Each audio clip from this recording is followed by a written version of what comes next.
जय श्री कृष्णा, राधे राधे। भगतजनों, आज हम ग्यारस माता की कथा सुनेंगे।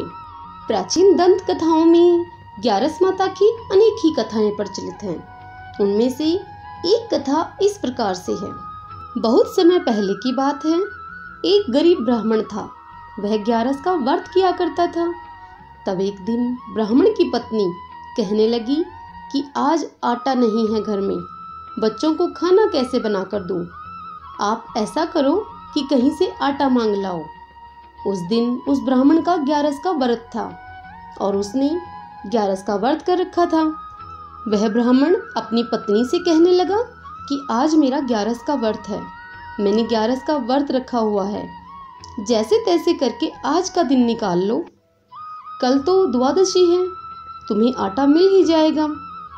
तब वह ब्राह्मणी कहने लगी कि व्रत तो आपका है, मेरा और बच्चों का व्रत नहीं है। तब वह ब्राह्मण बोला कि आज अन्न या आटा मांगना ठीक नहीं है, तुम कल तक का इंतजार करो। ब्राह्मण की यह बात सुनकर ब्राह्मणी कहने लगी कि मैं मेरे बच्चों को इस प्रकार भूख से बिलखते नहीं देख सकती। यदि आप आटा मांगकर नहीं ला सकते हो तो आपने ये जो ग्यारस कर रखी है इसे बेचकर ही आटा ला दो। तब ब्राह्मण कहने लगा कि ब्राह्मणी, ग्यारस भी कभी बेची जाती है क्या? ब्राह्मण ने अपनी पत्नी को समझाने का बहुत अधिक प्रयास किया, लेकिन ब्राह्मणी अपने पति की एक भी बात सुनने को तैयार नहीं और स्त्री हट करके वह जिद करने लगी कि मैं कुछ नहीं जानती, अपनी ग्यारस को बेचकर आटा ला कर दो। अब ब्राह्मण पत्नी से परेशान होकर ग्यारस को बेचने के लिए चल दिया। ब्राह्मण ने तुलसी का पत्ता तोड़कर पल्ले में बांधकर घर से निकल गया। तब रास्ते में उसे एक कुंवारी कन्या मिली। वह ब्राह्मण से कहने लगी कि दादाजी, आप कहाँ जा रहे हैं? तब वह ब्राह्मण कहने लगा कि तेरी दादी जिद करके बैठी है कि ग्यारस को बेचकर आओ, इसलिए मैं ग्यारस को बेचने के लिए जा रहा हूँ। यह सुनकर वह लड़की कहने लगी कि दादाजी, ग्यारस बिकती ही नहीं है। तब वह ब्राह्मण बोला कि जानता हूँ नहीं बिकेगी, और यदि ऐसा हुआ तो अपनी वापस लेकर अपने घर आ जाऊंगा। यह कहकर वह ब्राह्मण वहां से चल पड़ा और चलता चलता उस गांव से बाहर एक सेठ की दुकान थी। वह ब्राह्मण उस दुकान पर जाकर बैठ गया। उस सेठ की उस दिन बहुत बिक्री हुई। अब सुबह से शाम हो गई ब्राह्मण को वहां बैठे बैठे। वह ब्राह्मण सुबह से वहीं पर बैठा था। शाम को सेठ को थोड़ी फुर्सत मिली जब वह सेठ उस ब्राह्मण के पास आया और कहने लगा कि बाबा जी, आपको यहाँ पर बैठे हुए सुबह से शाम हो चुकी है, आप क्या लेने के लिए आए हैं? बताइए मुझे, क्या चाहिए आपको?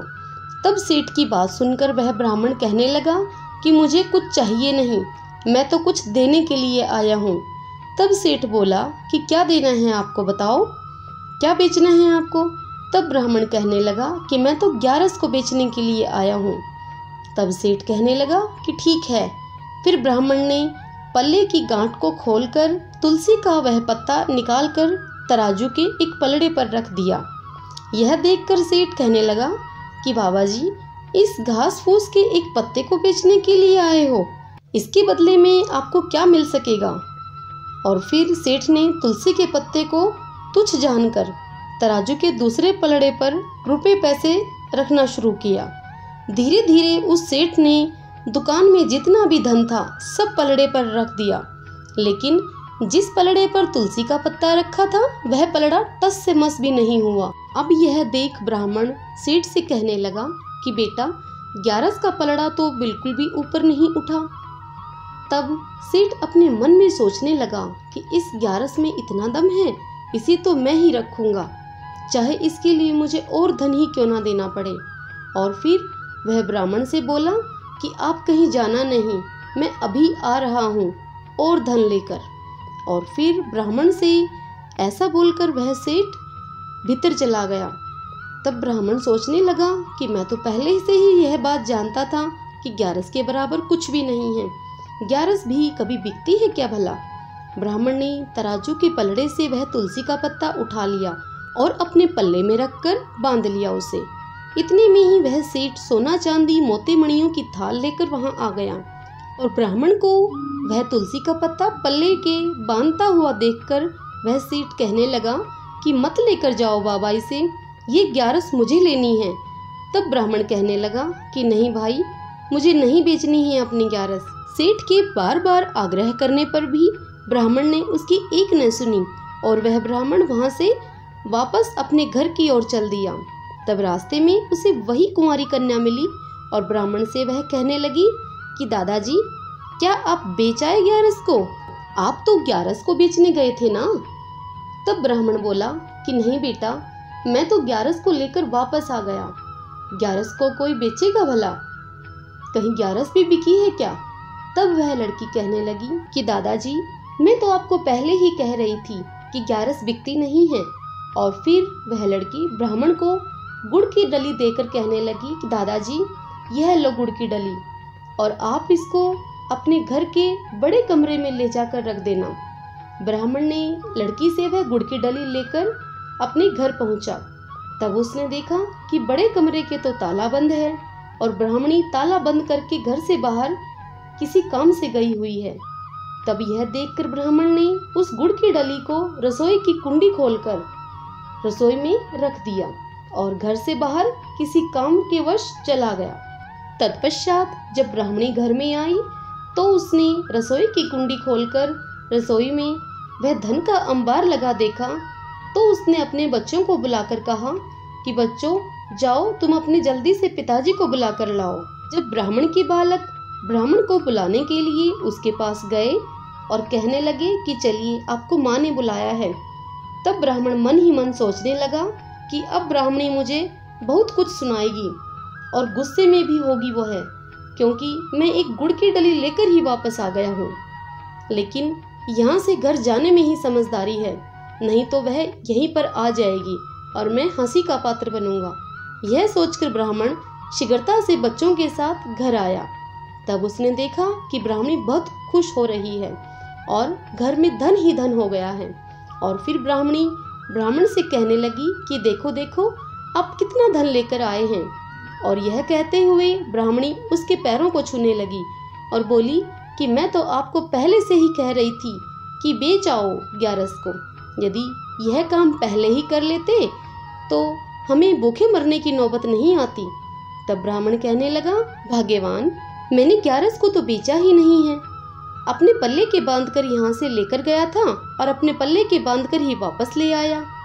अब यह सुनकर ब्राह्मणी बोली, फिर ये सब धन हमारे घर में आया कहाँ से? तब ब्राह्मण कहने लगा कि घर आते समय रास्ते में मुझे एक कुंवारी कन्या मिली थी और उसने मुझे एक गुड़ की डली देकर कहा कि इसे आप घर पे ले जाओ और घर में सबसे बड़े कमरे में ले जाकर इसको रख देना। घर पहुंचा जब मैं, तब तू बड़े कमरे को ताला लगाकर मंदिर चली गई थी। फिर मैंने वह गुड़ की डली रसोई का दरवाजा खोलकर रसोई में ही रख दी। भाग्यवान, अपने ऊपर तो यह 11 माता की कृपा हुई है। ब्राह्मण की सब बात सुनकर ब्राह्मणी सब समझ गई और भाव विभोर होकर ब्राह्मण से कहने लगी कि वह कुंवारी कन्या साक्षात 11 माता ही थी, जो आपको रास्ते में आते समय और जाते समय मिली थी। फिर ब्राह्मणी कहने लगी कि अब से जब भी 11 आएगी, हम दोनों जोड़े से 11 का व्रत नियम से किया करेंगे। और फिर वह दोनों ब्राह्मण ब्राह्मणी पति पत्नी 11 का व्रत पूरे भाव से विधि विधान से करने लगे। जो कोई भी व्यक्ति 11 व्रत करने का नियम लेता है, पूरे भाव से 11 माता का व्रत करता है, विधि विधान से उद्यापन करता है, 11 के दिन अन्न का त्याग करके फलाहार करता है, द्वादशी के दिन रसोई बनाकर उसमें तुलसी दल रखकर उस भोजन को भगवान विष्णु को अर्पित करता है, ब्राह्मणों को भोजन, वस्त्र, फल, मिठाई, दक्षिणा देता है, तत्पश्चात तुलसी दल लेकर अपना व्रत खोलकर भोजन जीमता है, वह मनुष्य भगवान विष्णु की शरण पाता है और उसका भौतिक जीवन सुचारू रूप से चलता है। उसे किसी भी वस्तु का अभाव नहीं रहता जीवन भर और वह मरणोपरांत बैकुंठ में वास पाता है। 11 माता की इस कथा को कहने, सुनने और सुनाने वाले पर भगवान विष्णु प्रसन्न होते हैं। अपने नाम की चर्चा सुन भगवान विष्णु उस पर विशेष कृपा बरसाते हैं। 11 माता की कथा अनमोल है। एकादशी जैसा दूसरा कोई व्रत नहीं। कथा को कहना, सुनना और अन्य लोगों को सुनाना पुण्यदायी क्रम है। इस कथा को अपने आसपास के सभी लोगों को सुनाएं और इस दिन पुण्य कमाएं। भक्तजनों, यदि आपको कथा पसंद आई है तो वीडियो को लाइक करें, शेयर करें और यदि इस श्री कृष्ण दीवानी चैनल पर आप पहली बार आए हैं तो चैनल को सब्सक्राइब करें, बेल आइकन को प्रेस कर लीजिएगा ताकि आपको मेरे वीडियोस की नोटिफिकेशन सबसे पहले मिल सके। जय श्री कृष्णा, राधे राधे।